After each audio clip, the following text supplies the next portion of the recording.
En la época del terrorismo y la violencia armada, corrió el rumor de que había gente que se llevaba a los niños, esto en algunas zonas de Lima.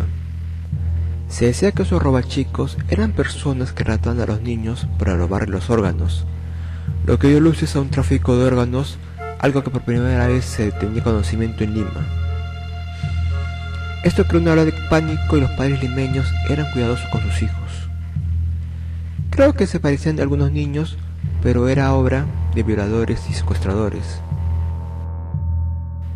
No hubo pruebas fidedignas de que en realidad hubiera ese tráfico de órganos, pero tampoco se puede decir que no lo hubo. Pasó más de una década, cuando surgió una noticia en Huánuco, allá por el 2009, sobre que en una casucha en el campo fueron encontrados cuerpos humanos sin cabezas, colgados boca abajo sobre velas, destilando grasa para preparar un menjunje cosmético de venta exclusiva en Europa. Rápidamente, el tema del tráfico de órganos se disparó, y no hubo quien no comentase de ello en Lima. Pero ese tema cobró doble importancia, ya que tenía que ver con una leyenda propia de los Andes peruanos, el pistaco. En los pobladores de la sierra es común la creencia de personas solitarias que atacan a los pueblos de la sierra, más aún a las que se encuentran alejadas y aniquilan espantosamente a sus vecinos. Aunque claro, para las personas naturales de la sierra, el pistaco no es una persona de la zona, sino un extranjero de cabellos rubios y ojos claros. Ataca a quienes rondan por las noches solos, personas que circulan solitariamente por las calles a muy altas horas de la noche. Su modus operandi es atacar a las víctimas por la espalda, degollándolas, cortando sin piedad sus gargantas, luego los corta en pedazos y separa su piel y grasa de la carne humana, para posteriormente alimentarse de la carne de sus víctimas y comercializar la piel y grasa que extrae de sus víctimas. Se dice que lleva a sus víctimas a una cueva donde mediante velas prendidas hace chorrear su grasa del cuerpo. Rápidamente extrae su grasa y adereza la carne obtenida que le servirá de alimento. Dicen que si sus víctimas son delgadas, las entierra vivas.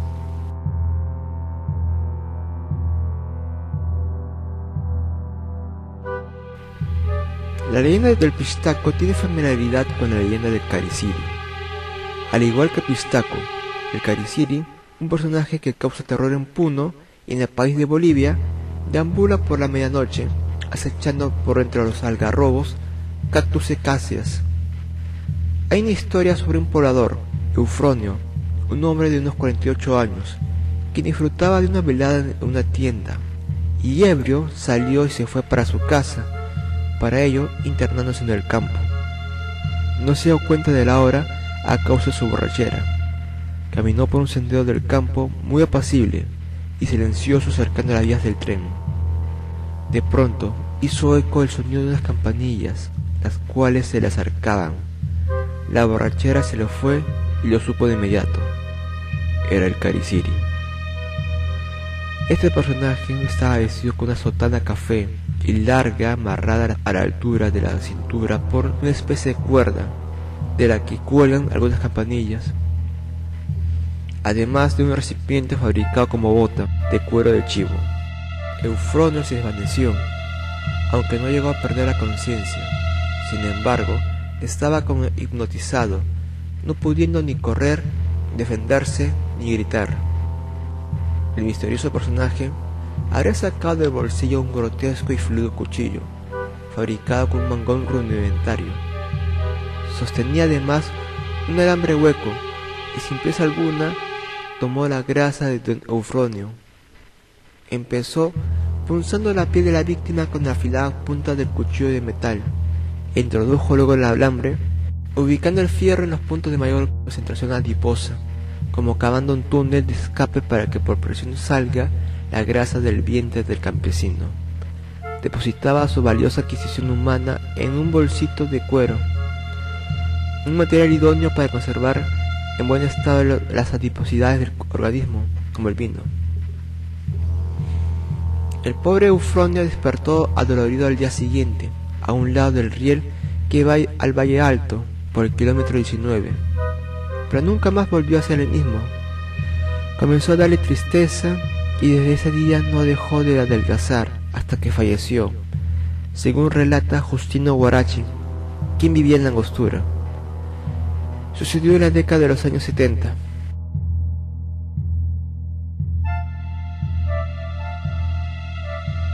Sin embargo, en el Perú precolombino hubieron muchos dioses aterradores, destacando el dios de las mochicas Ayapaec, el degollador.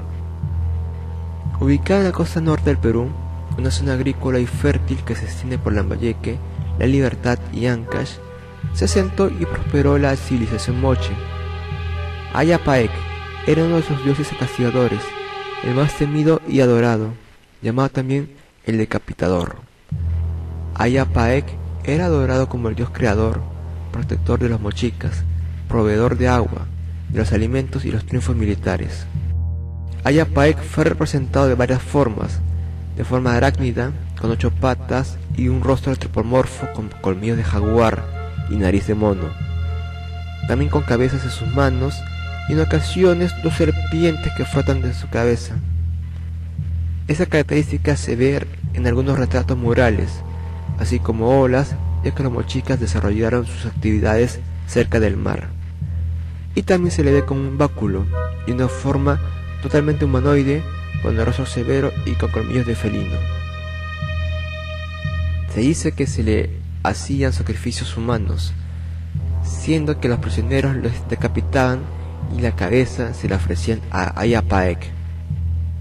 De esto último puede que sea cierto, ya que en excavaciones realizadas en varias huacas se encontraron esqueletos humanos con claros indicios de haber sido sacrificados. Generalmente, los sacerdotes usaban un tumi, un cuchillo ceremonial con el que degollaban a sus víctimas, recolectando la sangre en vasijas, las cuales se presentaban al gobernante y a la divinidad.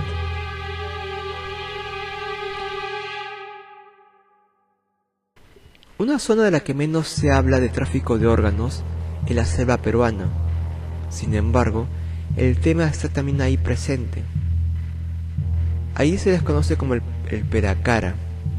Se dice que ha habido casos de niños y de personas nativas que han sido encontrados sin órganos. Un suscriptor, Dominic Levy, quien fue el que me dio la idea de hacer una investigación sobre este tema, contó una historia. Su amigo es soldador y dijo que en Sicaya, hace un par de años, encontraron un campesino sin órganos. Los padadores encontraron los pistacos, los entregaron a la comisaría de Sicaya y el día siguiente fueron liberados y los comuneros casi queman la comisaría. Se dice que en plena selva se ven luces a lo lejos y se acercan cada vez más, siendo que son los Peracara. Probablemente sea un vehículo en el que se desplazan. Yo había escuchado de mi madre, quien vivió en Puerto Maldonado, que en las zonas aledañas a las minas ilegales se raptaban personas y se les mataban rituales, realizados por dueños de bares clandestinos y prostíbulos, esto con el propósito de que hubiera gran afluencia de mineros que iban a estos antros. Incluso, ella me contó que una persona había visto restos humanos en el interior de un bar clandestino, probablemente de las mozas que trabajaban allí y que eran sacrificadas. Sé que hay una red de trata de personas que son derivadas o bien para explotarles laboralmente o para explotarlas sexualmente en los prostíbulos. Estas personas son captadas de diferentes zonas del Perú, generalmente de lugares con alta pobreza. Hasta ahora no ha habido un caso concreto de ello, solo relatos e historias. Sin embargo, hay un caso particular, un caso documentado que sucedió en Lima. En el 2013 hubo un caso de 4 médicos inculpados de pertenecer a una mafia internacional de tráfico de órganos. Además estuvieron 29 donantes y 3 reconocidas clínicas limeñas.